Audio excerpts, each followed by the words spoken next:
Je donne la parole donc à monsieur Stéphane Bunouf qui va vous expliquer un petit peu l'ensemble du dispositif en matière de crédit d'impôt, que ce soit impôt recherche, impôt innovation ou le dernier en date, donc celui qui aujourd'hui occupe la scène médiatique, le CICE, le crédit donc impôt compétitivité et emploi. À vous. Bonjour à tous. Bonjour à tous. Je vois que la présentation se met en place. Merci beaucoup à Force d'entreprendre de m'accueillir aujourd'hui. Merci à tous d'être ici. Je vais attendre de voir que ça se cale un peu au début de la présentation. Si on peut revenir juste au début. Merci. Bon, écoutez, on va commencer comme ça. Alors, rapidement, effectivement, on va parler ce matin donc du CICE, du crédit d'impôt recherche, donc des crédits d'impôt dont nous occupons chez Méliade. Et effectivement, je laisserai la parole ensuite à Oseo avec qui nous travaillons d'ailleurs beaucoup, puisque quand il s'agit de la problématique et de la thématique d'innovation, on travaille assez bien ensemble. Alors, bon, le temps que la présentation revienne, je vais commencer sans, je la connais a priori pas trop mal. Alors, vous allez voir qu'il y a deux parties dans cette présentation. La partie crédit d'impôt recherche et un certain nombre d'autres dispositifs liés à l'innovation qui va concerner, alors non pas seulement les entreprises innovantes, j'insiste là-dessus, mais je dirais et les entreprises innovantes et les entreprises qui, en interne, pour elles, ont recours à l'innovation. Ce qui étant évidemment le champ de mon discours aujourd'hui, parce que c'est une des confusions qu'on fait souvent. On se dit quand on parle de crédit d'impôt recherche, quand on parle d'innovation, moi, par exemple, je suis distributeur ou autre, je ne suis pas innovant, donc, quelque part, ça ne m'intéresse pas, ou je ne suis pas concerné. Ce qui est faux, puisque dans la plupart des cas, si vous vous êtes équipé, par exemple, d'un dispositif informatique complexe ou autre, vous pouvez rentrer dans le champ d'un certain nombre de dispositifs liés à l'innovation, puisque vous avez recours en interne à l'innovation. Donc ça, ce sera la première partie. Et puis la deuxième partie, c'est donc le fameux CICE, qui lui, pour le coup, là, va embrasser tout le monde, à partir du moment où une structure, je dirais, a des salariés, on va pouvoir, dès le premier salarié, bénéficier du CICE, et en tout cas, on est concerné par le dispositif. Alors, comme on l'a dit tout à l'heure, n'hésitez pas à intervenir pendant la présentation. Peut-être une remarque ou une question liminaire, est-ce que certains d'entre vous ont déjà eu recours, ont déjà déposé un certain nombre de dossiers de crédit d'impôt, notamment crédit d'impôt recherche, puisque CICE, là, c'est un peu tôt pour en parler. Oui, il y a déjà eu quelques dossiers déposés, au moins un. Sur quel secteur d'activité vous êtes? Recyclage des matières plastiques, d'accord. Est-ce que ça fait plusieurs années que vous le déposez ou... Ah, je suis content de ne pas être le seul à avoir la... Vous avez une voix qui porte, ça devrait aller.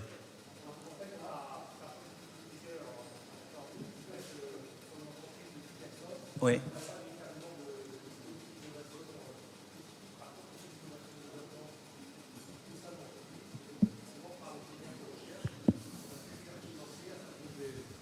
De développement interne. Un certain nombre de développements internes, que ce soit au niveau de certains matériels qui ont pu être partiellement financés, que le temps passé, à la fois par le dirigeant, bon, moi je suis chimiste de formation, que par un certain nombre de mes personnels qui ont travaillé sur la mise au point de l'innovation. Voilà, bah écoutez, comme ça illustre parfaitement ce que je disais tout de suite, effectivement. Hein, pas forcément d'innovation telle que vos clients ou partenaires extérieurs pourraient le voir eux-mêmes, mais en interne, effectivement, des process, des choses. Alors souvent aussi dans le domaine informatique, hein, on parle souvent de mise en place de RP, de choses comme ça. Quand il y a des développements complexes, on peut effectivement avoir recours à l'innovation. Alors, ça a encore disparu. Je ne sais pas si la présentation, on va la voir à un moment... Bon, on est désolé pour ce petit problème technique de slide. Pas grave. Écoutez, je vais essayer de la faire comme ça.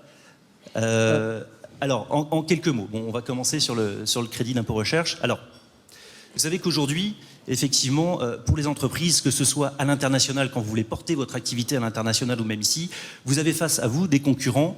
On a largement parlé de tout un tas de débats sur le coût du travail et autres. Hein, c'est pas du tout le débat d'aujourd'hui. Mais effectivement, pour se positionner correctement, un des vecteurs, une des priorités, c'est l'innovation. Hein, que ce soit les pouvoirs publics, que ce soit les groupements d'entreprises. On revient très souvent sur le thème entreprises innovées, différenciez-vous par de nouveaux produits pour faire face à vos concurrents qui viennent de l'extérieur ici, ou que vous vouliez effectivement conquérir la place internationale.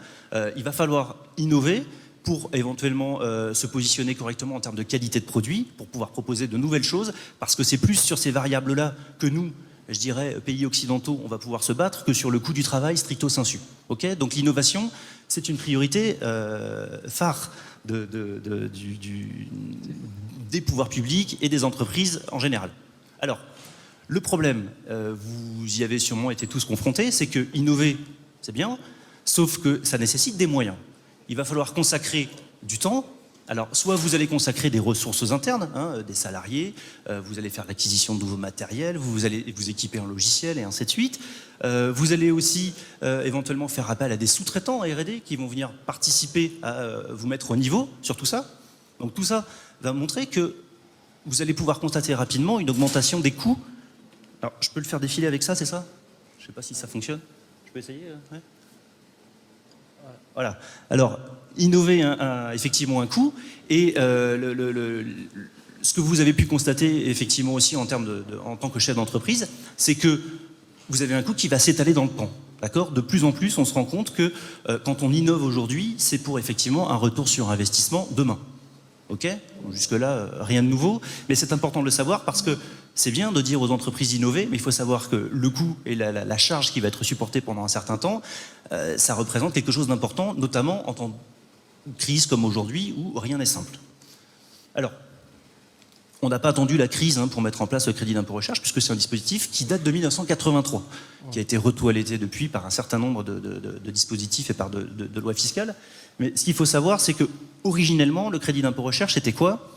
On disait, voilà, il faut endiguer la fuite des cerveaux, puisqu'on arrive à former correctement un certain nombre de chercheurs en France. Vous connaissez tous, je pense, la qualité des chercheurs, des ingénieurs, des techniciens français, que le monde nous envie, qui souvent d'ailleurs vont s'exporter à l'étranger, donc fuite des cerveaux.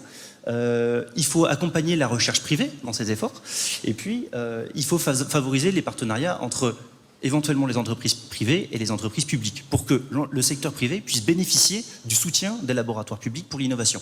Je ne sais pas là aussi si certains d'entre vous ont déjà établi des ponts avec des laboratoires publics type CNRS ou autres pour conduire leurs projets de recherche.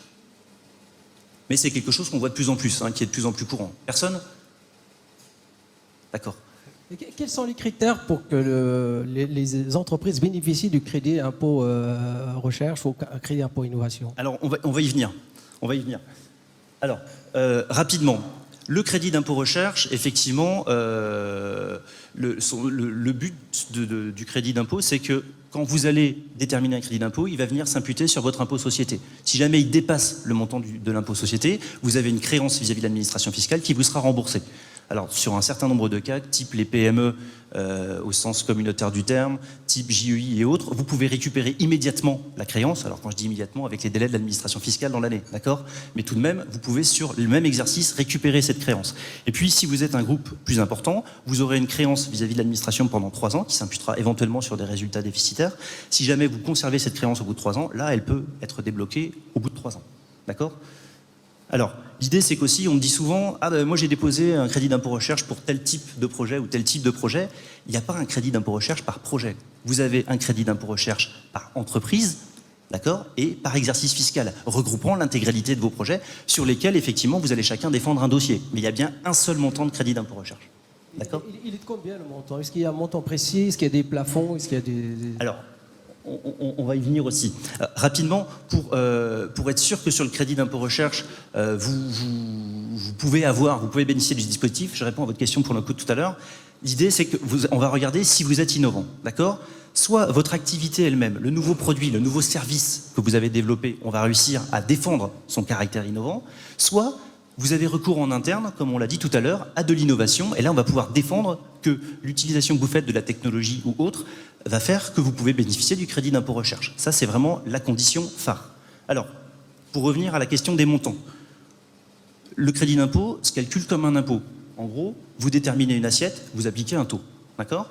L'assiette, qu'est-ce que vous y mettez dedans ? Vous y mettez tout ce qui va concerner les frais liés directement à votre innovation, à vos frais de recherche. Ok ? Donc, pour revenir à votre question, les montants, c'est quoi ? Les montants, c'est les frais de personnel. Vous avez effectivement en interne un certain nombre de salariés, des chercheurs, des techniciens, des ingénieurs et autres. Et ils ont consacré une partie de leur temps à développer un projet innovant. À ce moment-là, vous allez calculer le temps qu'ils ont passé sur cette R&D. Vous allez les chiffrer sur le taux horaire salarial tout simplement de ces salariés et vous allez mettre ce taux avec ce pourcentage dans l'assiette du crédit d'impôt recherche. On va avoir évidemment des ressources qui vont être privilégiées comme les jeunes docteurs. Je ne sais pas si vous avez recours à des docteurs ou jeunes docteurs dans vos groupes. Si vous avez ces personnages, je vois des têtes qui font oui, donc je vois qu'il y a quelques structures qui font appel à eux. Alors, sachez que sur un jeune docteur que vous allez recruter, donc un docteur qui a moins de 2 ans de CDI et dont c'est le premier CDI, vous allez pouvoir multiplier par 2 sa rémunération dans l'assiette. Ce qui veut dire qu'en gros, de façon très simple, si demain vous recrutez un jeune docteur pour conduire un projet de recherche, si vous l'affectez majoritairement à la recherche, vous allez quasiment pouvoir récupérer l'intégralité de son salaire pendant 2 ans sur la base du crédit d'impôt recherche. Donc c'est quand même des montants qui sont intéressants. Et rapidement, au-delà des frais de personnel que vous allez pouvoir avoir, vous allez avoir des frais de fonctionnement. Donc on va appliquer des taux sur tous les salaires en disant qu'un salarié, évidemment, il coûte son espace de travail, les ordinateurs et autres, tout le matériel que vous lui affectez pour qu'il puisse travailler. Vous allez avoir des frais de brevet, vous allez avoir les dotations aux amortissements du matériel qui est lui aussi affecté à la recherche, d'accord, les frais de veille technologique, et puis un poste qui est important, la R&D externalisée. Vous faites appel à un tiers parce que vous-même, vous n'avez pas la capacité de conduire l'innovation. Vous pouvez donc rentrer les factures de R&D externalisées dans l'assiette de votre crédit d'impôt recherche, à condition que le prestataire que vous ayez choisi soit bien agréé au titre du crédit d'impôt recherche. Ce qui devient un enjeu, évidemment, l'agrément au crédit d'impôt recherche devient un enjeu très important depuis quelques temps. D'accord ? Et comment on peut savoir que la personne est agréée ou pas ? Alors, je dirais d'abord vous lui demandez, parce qu'en général, s'ils se sont posé la question et qu'ils sont allés au bout de la démarche, ils seront ravis de vous dire qu'ils le sont et puis ils pourront vous l'attester par un document. Si vous avez des doutes parce que vous avez des factures de l'année dernière et que vous hésitez à demander, voilà, vous pouvez aller sur le site du ministère de la Recherche, vous avez une liste. Alors c'est pas très facile à trouver, hein, il faut chercher un peu, mais si vous allez dans la partie crédit d'impôt recherche, agrément crédit d'impôt recherche, vous avez la liste de tous les organismes agréés, en France et d'ailleurs dans d'autres pays, au titre du crédit d'impôt recherche et pour lesquels donc, vous pouvez rentrer les factures R&D dans votre assiette de crédit d'impôt recherche. D'accord ? Bon, tout cela est un peu technique, mais ça se fait. Est-ce que la détermination de l'assiette peut se faire aujourd'hui par le biais d'Internet ou il faut faire appel à un expert comptable ou un spécialiste ou...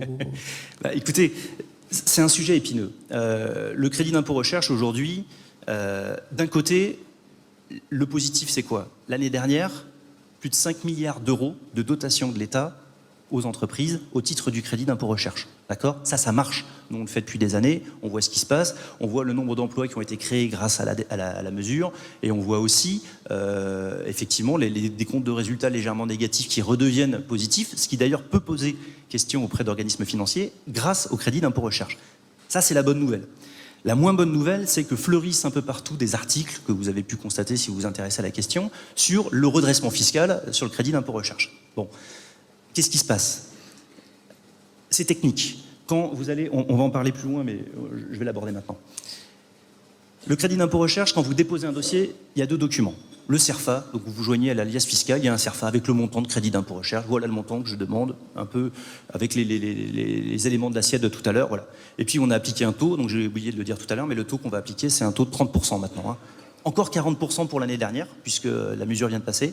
Et puis à partir de maintenant, c'est 30% en linéaire. Bon. Mais surtout, vous allez préparer un dossier technique. Ce dossier technique va justifier du caractère innovant des projets que vous avez défendus ou du projet que vous défendez en interne ou externe et sur la base duquel vous avez demandé le crédit d'impôt recherche. Et c'est là que le bât blesse. Souvent, des entreprises me disent « Moi, j'ai monté un dossier de crédit d'impôt recherche, j'avais des ingénieurs en interne, on a monté le dossier ensemble, on est allé voir, le comptable a fait effectivement le CERFA et on est allé comme ça. » Ça passe ou ça casse. Le problème, c'est qu'en face, quand il va y avoir un contrôle, l'administration fiscale va vous envoyer un expert, et son expert, c'est quoi ? C'est tout simplement, la plupart du temps, un doctorant, donc quelqu'un qui est doctorant ou docteur, fraîchement émolu de l'université, qui a donc un raisonnement de docteur, qui va donc appliquer sur le contrôle du crédit d'impôt recherche un contrôle universitaire avec, je veux, un état de l'art, qui correspondrait à une sorte d'étude de marché de la recherche avant que vous ne soyez vous innovant. Donc, qu'est-ce que vous avez apporté à la recherche ? Qui va demander une bibliographie scientifique, c'est-à-dire, en quoi vous pouvez me défendre que vous avez bien fait une recherche bibliographique pour justifier ce crédit d'impôt recherche. Et donc là, si vous avez monté ça tout seul en interne, et que vous n'avez pas eu ce raisonnement-là, mais que vous avez pourtant montré que vous étiez innovant, parce que vous le savez, vous risquez fort de voir un dossier normalement, fondamentalement, complètement éligible, se faire retoquer par l'administration et se faire reprendre, avec le risque que si ça fait plusieurs années que vous déposez des dossiers de crédit d'impôt recherche, vous pouvez vous faire reprendre 3 ans d'un coup. D'accord? Donc, les critères techniques sont trop difficiles à expliquer pour des PME, PMI.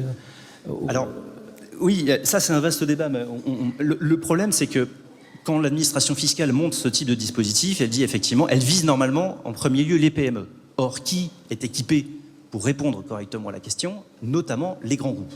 D'accord? Donc, quand la PME se retrouve face à ce type de dossier, elle fait ce qu'elle peut, elle trouve le plan du dossier, elle monte le dossier, voilà. Bon. Il est vrai que là, c'est très technique. Apprécier, c'est pas forcément apprécier le caractère innovant de ce que vous faites, parce que vous le savez si vous avez été innovant. Par contre, le défendre, l'écrire et aller le défendre face à un expert de l'administration fiscale, c'est plus compliqué. C'est la raison pour laquelle, d'ailleurs, des structures comme Méliade se sont créées, parce que nous, on va effectivement apporter ce type de conseils, nous et d'autres, sur la place. Et nous, en interne, on a fait le choix de recruter des docteurs, donc par secteur d'activité, on a des docteurs qui viennent aux côtés des entreprises pour monter ces dossiers. Alors, je ne dis pas ça pour défendre ma paroisse, je dis ça parce que si on a été obligé, nous, d'aller jusqu'à cette technicité de recrutement interne pour monter les dossiers et accompagner les entreprises, c'est qu'il y avait un vrai besoin et qu'il y a un vrai problème. Et donc, on travaille intelligemment avec Oseo, qui fait aussi de très belles choses sur le crédit d'impôt recherche, avec les experts comptables, qui en général ont la compétence financière d'aller remplir le CERFA, mais qui ne sont pas capables de monter un dossier technique et d'aller défendre un dossier technique devant l'administration fiscale. Donc l'idée, c'est de travailler ensemble. Je ne sais pas si je réponds bien à votre question. C'est bon, c'est bon. Ensuite. Oui, pardon.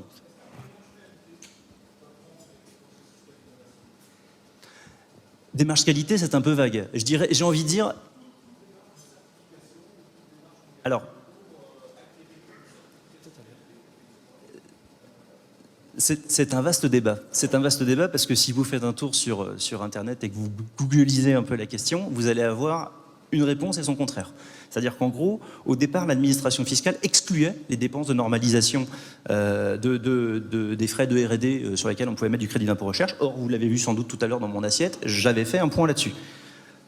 Tout va dépendre de ce que vous avez fait, de la technicité, une fois de plus, de ce que vous avez pu développer pour arriver effectivement au niveau de qualité qui est demandé. Et c'est ça que nous, on va apprécier pour défendre un dossier sur ce thème-là. D'accord ? Il y a beaucoup de questions, je suis désolé de le dire, mais on aura probablement l'occasion d'en reparler, qui sont des questions après qui vont être très techniques, mais qui deviennent de dossiers très particuliers. Et il y a beaucoup de cas particuliers. Il y a une question qui a été plus ou moins tranchée par un nouveau dispositif qu'on va voir tout à l'heure, c'était par exemple la question des installations pilotes. Dans le secteur de l'automobile, on se demandait très souvent, sur un nouveau pilote que je mets en place ou que je déploie, est-ce que je peux toucher du crédit d'impôt recherche? La réponse qui était faite était un peu facile.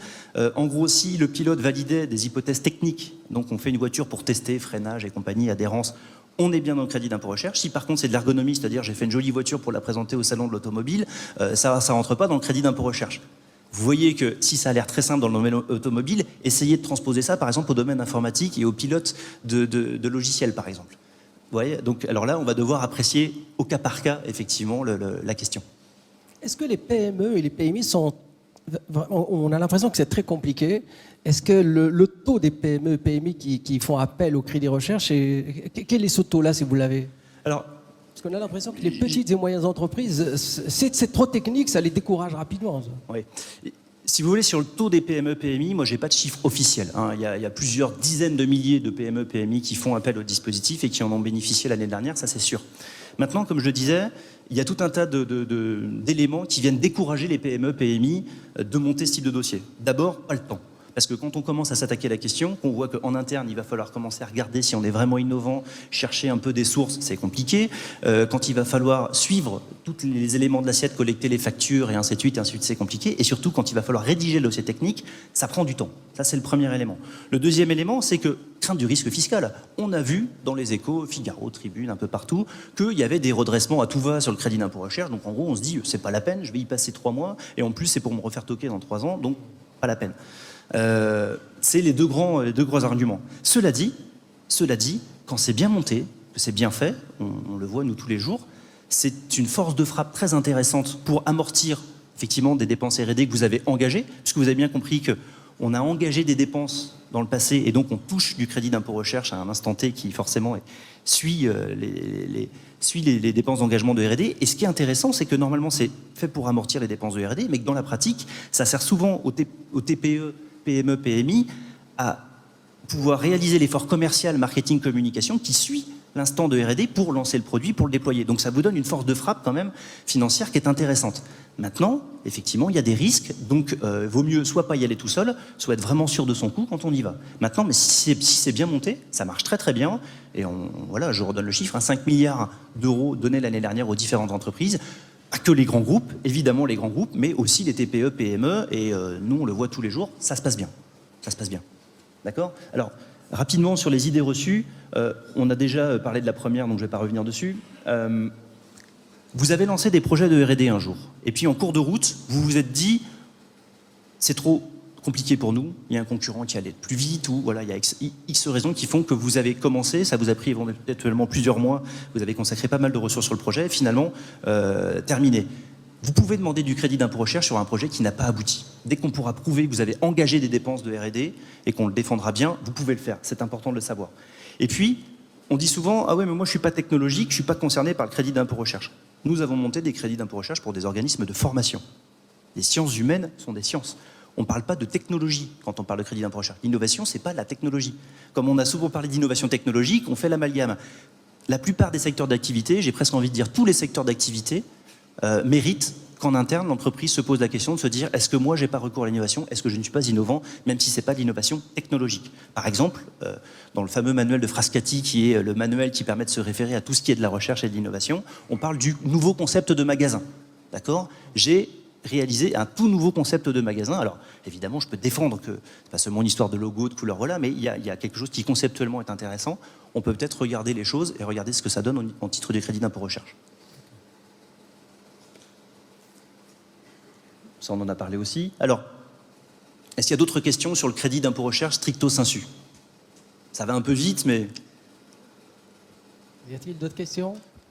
Bon, sinon, on y reviendra éventuellement à la fin. Vous n'hésiterez pas à me dire. Juste une dernière petite question. Oui, Est-ce que les entreprises qui n'ont pas de brevet, qui n'ont pas déposé de brevet, sont éligibles toujours à l'impôt, au crédit d'impôt recherche? Complètement. On n'est pas obligé d'être...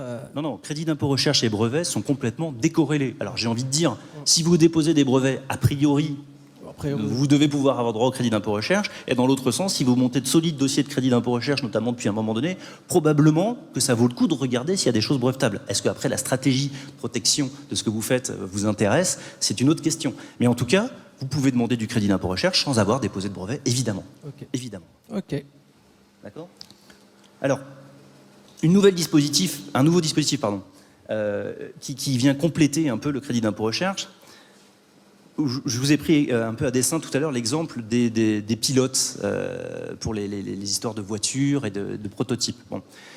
Il y a un nouveau dispositif qui vient trancher complètement la question, puisque voit le jour cette année, au-delà du CICE, on en a un peu moins parlé, mais le fameux crédit d'impôt innovation. Le crédit d'impôt innovation vient en quelque sorte compléter le crédit d'impôt recherche, voire donner la chance à ceux qui, peut-être en recherche, ne font pas grand-chose, mais font quand même des réalisations de pilotes techniques, des choses comme ça. Donc là, il y a des choses à faire. Et qui viennent, ce que nous, on considère être en termes de temporalité, en aval de la recherche. Donc en gros, en amont, vous fomentez un certain nombre de projets, et puis en aval, vous construisez des prototypes ou installations pilotes. Pour ça, vous avez un crédit d'impôt maintenant qui est spécifique, qui s'appelle le crédit d'impôt innovation. Alors, en deux mots, j'ai oublié de le dire tout à l'heure, sur le crédit d'impôt recherche, on est complètement déplafonné. C'est-à-dire que si vous avez une assiette de X, vous appliquez un taux de 30%, et ça peut monter à des dizaines de millions d'euros. Il n'y a pas de plafond pour le crédit d'impôt recherche dont on parlait tout à l'heure. Sur le crédit d'impôt innovation, par contre, là, on va être très encadré. On va rentrer aussi dans l'assiette des dotations amortissement, des frais de personnel et autres, qui ont permis de réaliser les prototypes ou installations pilotes.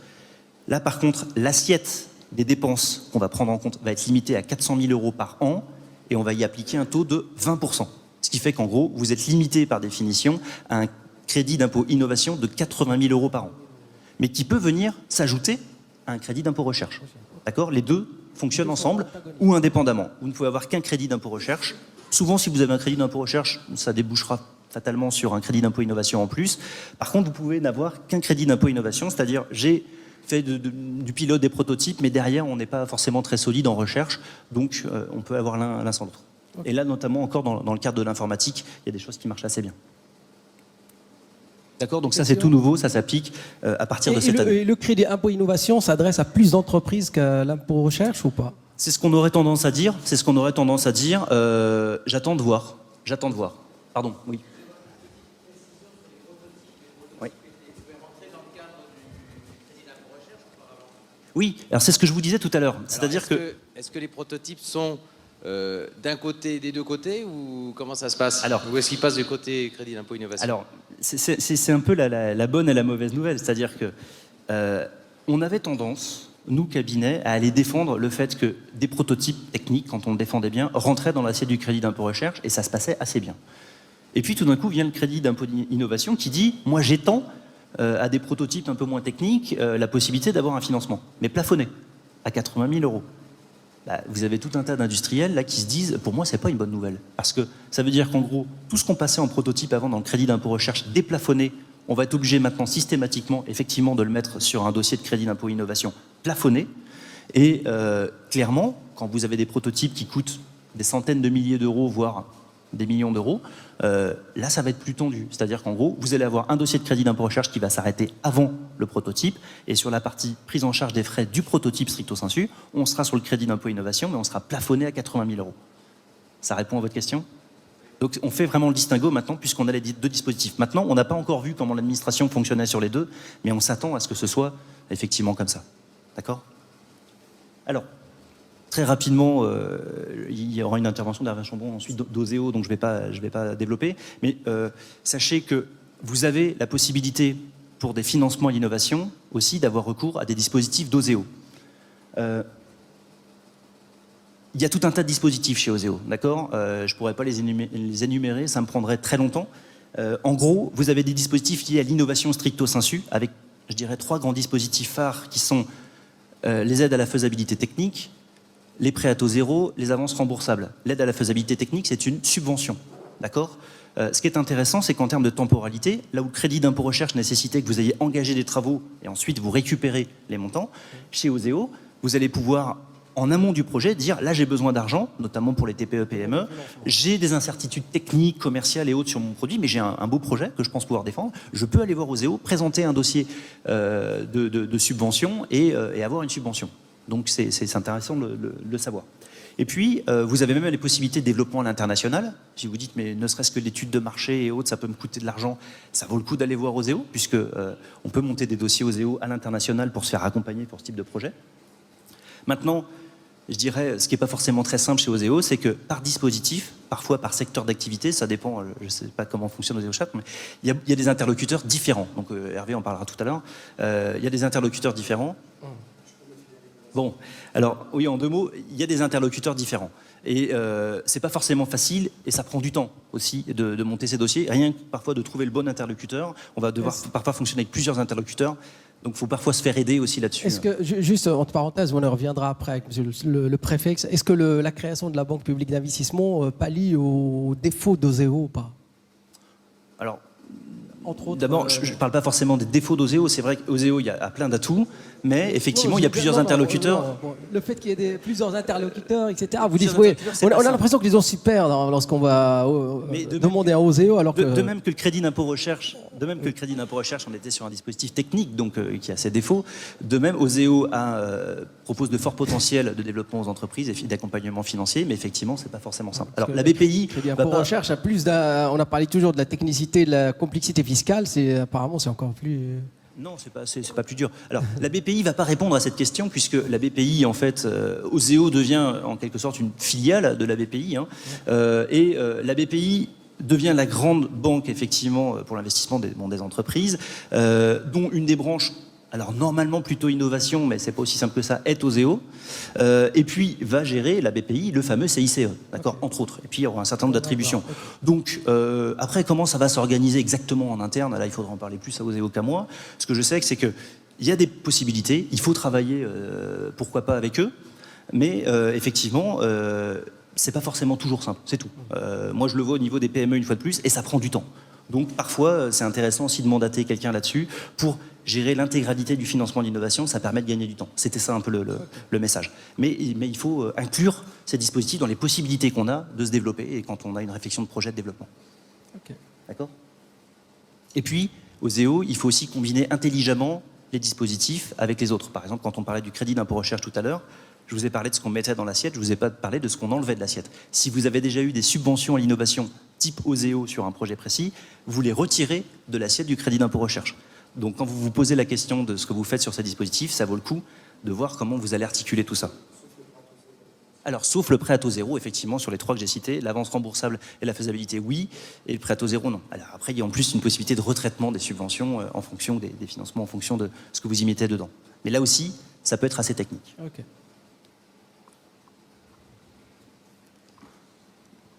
Pardon, alors je suis allé un peu vite. Très rapidement aussi, je ne sais pas si ça concerne grand monde, est-ce qu'il y a quelques entreprises ici qui sont vraiment de nouvelles entreprises, qui viennent de se créer? Ou alors viennent de se créer, qui ont moins de 8 ans? Voilà. Il y en a au moins une? D'accord. Alors, rapidement, je ne sais pas si vous êtes jeune entreprise innovante. Non? Non. Bon, je ne sais pas si vous vous êtes posé la question. Ou... Votre activité, c'est? La communication. D'accord. Alors, c'est vrai que si c'est communication pure, ce sera peut-être compliqué d'être jeune entreprise innovante. Après, rapidement, quand vous avez une entreprise de moins de 8 ans, si vous pensez, vous, à un moment donné, mettre en place, pourquoi pas, une nouvelle structure ou avoir une extension de structure, vous pouvez créer une jeune entreprise innovante dont l'intérêt sera quoi? Des réductions d'impôts sociétés importantes, notamment les 2 premières années, et puis des réductions surtout de charges sociales patronales sur les salaires. D'accord? Donc, pensez à ça. Si vous avez des gens autour de vous qui montent de nouvelles entreprises, si en plus ils ont prévu de créer un nouveau logiciel, un nouveau service, un nouveau produit, il faut se poser cette question parce que ces réductions-là sont très très intéressantes et si en plus vous avez une croissance rapide d'activité et donc de volume, de masse salariale, rapidement, au bout de 3, 4, 5 ans, ça fait une sacrée différence par rapport à une structure qui n'est pas jeune entreprise innovante en termes de charges. D'accord? Là encore, il faut l'inclure dans les dispositifs. Alors, la première partie qui ne concernait que les structures innovantes ou ayant recours à l'innovation est terminée. D'accord? On va passer au CICE, donc le crédit d'impôt pour la compétitivité et l'emploi.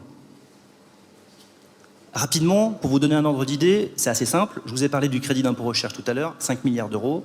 CICE, on prévoit une dotation de 20 milliards d'euros par an. D'accord? Donc on est sur des enjeux encore plus importants. La raison est assez simple. Toutes les entreprises sont concernées, là, quelle que soit leur activité. Il n'y a pas de dossier d'éligibilité de financement, enfin d'innovation à monter ou quoi que ce soit. C'est pas du tout votre activité qui va être déterminante pour déposer des demandes de CICE. D'accord? C'est tout simplement la masse salariale et les salariés que vous employez. Ok? Alors, les chiffres, rapidement. Le crédit d'impôt, pour cette année, va représenter, vous allez pouvoir demander une réduction donc, au titre du crédit d'impôt de 4% de la masse salariée au titre de l'année 2013 et de 6% au titre de l'année 2014. D'accord? Alors maintenant, ces 4 et ces 6% s'appliquent sur quoi? Vous allez prendre la masse salariale brute de l'entreprise concernant l'ensemble des rémunérations que vous versez, qui sont inférieures à 2,5 fois le SMIC. D'accord? En gros, 3 560 € bruts par mois. OK? Comprenant les avantages en nature, cotisations patronales et autres. OK? Donc là, vous regardez l'ensemble de ces salaires, vous déterminez cette masse salariale et vous pouvez y appliquer un taux de réduction sur les charges que vous payez sur ces salaires de 4% cette année et de 6% l'année prochaine. Okay? Il n'y a pas de condition d'effectif. Vous avez un salarié, vous en avez 10 000, c'est le même principe. Ce qu'on va regarder, par contre, c'est bien l'ensemble des rémunérations inférieures au montant que je viens de vous donner. Okay? Pas de condition d'activité et autres. Et donc là, on est totalement sorti de la recherche, de l'innovation. On est vraiment sorti. dans la crise d'aujourd'hui et le dispositif du gouvernement pour essayer d'aider les entreprises à réduire leurs charges sociales. Tout à fait. Les TPE, les PME, les grandes entreprises de tout secteur, les magasins, les échoppes, tout le monde peut aller déposer son dossier de CICE. Enfin, déposer son dossier, on va voir après ce qu'il en est exactement, mais en tout cas, tout le monde peut avoir recours au CICE pour appliquer ces réductions de charges sur sa masse salariale. D'accord? Alors, on est effectivement sur un dispositif qui est valable à partir de cette année, d'accord? Et qui va être payable normalement à partir de 2014. Donc je laisserai ensuite Hervé revenir sur ce point puisqu'il y a des préfinancements possibles. Mais en tout cas, le dispositif de base, c'est ça. Et puis vous pouvez reporter pendant 3 ans. On va y revenir aussi. Pour certaines entreprises qui en font la demande, là aussi on va voir après, vous pouvez avoir un préfinancement. Un exemple de montant tout de même. Nous on a pris le cas d'une PME de 12 personnes avec une rémunération brute de 45 000 € annuelle en moyenne. On peut prétendre à 20 000 € au titre du CICE dès l'année 2013 et on peut prétendre à 30 000 € dès l'année 2014. D'accord? Donc 12 salariés rentrant dans les montants que je vous indiquais tout à l'heure, on est déjà quand même à 20 000 euros en 2013, 30 000 euros dès 2014. D'accord? Donc ça peut monter assez vite. Alors j'ai vu des exemples aussi qu'on a travaillé sur des entreprises de 300 salariés qui sont autour de 300 000 à 400 000 euros au titre du CICE assez rapidement, pour vous donner d'autres ordres d'idées. Okay? Maintenant, vous allez avoir des obligations de déclaration là-dessus. C'est-à-dire que normalement, le principe, c'est que tous les mois, sur votre déclaration URSSAF, vous avez dû voir les premières déclarations arriver, vous avez vu de nouvelles colonnes et de nouvelles cases concernant le CICE. Donc vous allez devoir indiquer les montants au titre du CICE dès que vous le pouvez. Alors, sur la première année, ça va être assez souple. S'il y a des mois à récupérer là, et qu'on est un peu en retard, on peut le faire. Par contre, l'important, c'est qu'il faudra bien mettre dans les colonnes de ce que vous allez remplir le cumulé depuis le début de l'année. C'est-à-dire le nombre de salariés en cumulé concernés par la mesure et les rémunérations, l'assiette de rémunération en cumulé aussi concernée par la mesure. D'accord? Pour qu'il y ait une sorte de traçabilité à l'instant T de ce que vous allez demander à la fin de l'année. C'est une sorte de pilotage en temps réel, mensuel, de ce que vous allez finalement pouvoir demander à la fin de l'année. Ok? Le principe est également identique au crédit d'impôt recherche, par contre, pour le fait de l'actionner. C'est-à-dire qu'il est imputable sur l'impôt société et reportable pendant 3 ans. Donc en gros, vous voulez l'imputer cette année, mais vous ne payez pas d'impôt société parce que trop de charges, pas assez de résultats et X. Vous pouvez le reporter comme ça pendant 3 ans. D'accord? Et puis, on a des montants qui sont récupérables immédiatement pour les TPE et PME au sens communautaire du terme, donc notamment moins de 250 salariés, les JEI et autres. Là, vous pouvez l'actionner année par année, immédiatement, sachant que sur les grands groupes, les grands groupes devront attendre effectivement un cumul de 3 ans pour actionner la créance auprès du Trésor public, sur le principe. D'accord? Donc là, il y a le même distinguo qui est fait pour le crédit d'impôt recherche et pour les grands groupes.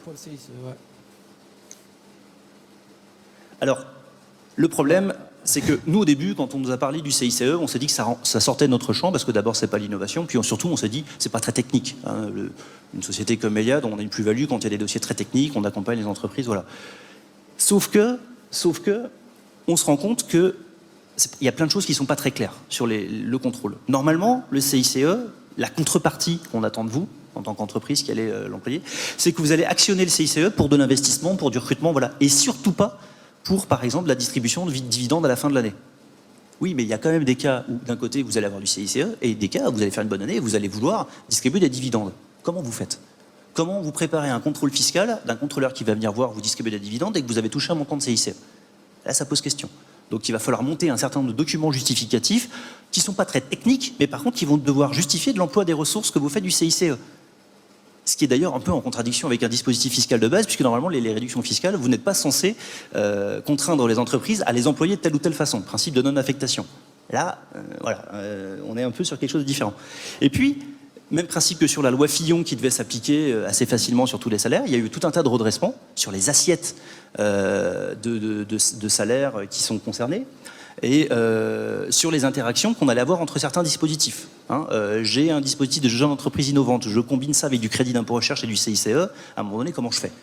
Qu'est-ce que j'impute en premier? Qu'est-ce qui vient après? Comment je fais un peu tout ça? Donc le principe, c'est qu'il ne faut pas paniquer sur le CICE, vous prenez la masse salariale telle que vous la réglez, vous l'imputez tous les mois, effectivement, dans la déclaration de l'URSSAF, et à la fin de l'année, vous avez une somme représentant un crédit d'impôt qui vient s'imputer directement sur l'IS. De la même façon que vous avez une colonne crédit d'impôt recherche. Donc ces deux colonnes seront indépendantes. Et il n'y a pas d'antagonisme entre tous ces Il n'y dispositifs? a absolument pas d'antagonisme, évidemment, entre tous ces dispositifs. Ils peuvent être complètement cumulatifs.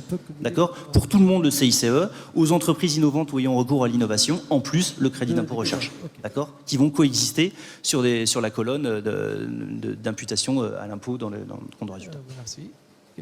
Voilà. Merci. Alors, juste pour conclure, donc tout ça, ça peut être assez technique. Vous l'avez vu, on ne va pas s'étendre là-dessus. Moi, je suis venu effectivement à Chartres aujourd'hui pour intervenir là-dessus, mais on accompagne les entreprises sur le sujet. Donc, n'hésitez pas à venir me voir ensuite si vous avez des questions précises, sachant que je me ferai un plaisir. Moi, j'ai prévu la journée ici pour répondre à vos questions si vous le souhaitez. Et puis, revenir régulièrement à la demande des uns ou des autres si vous souhaitez qu'on travaille ensemble sur des dossiers. Voilà, tout simplement. Merci de votre invitation. Merci de votre intervention. Merci. Eh bien, avant de passer...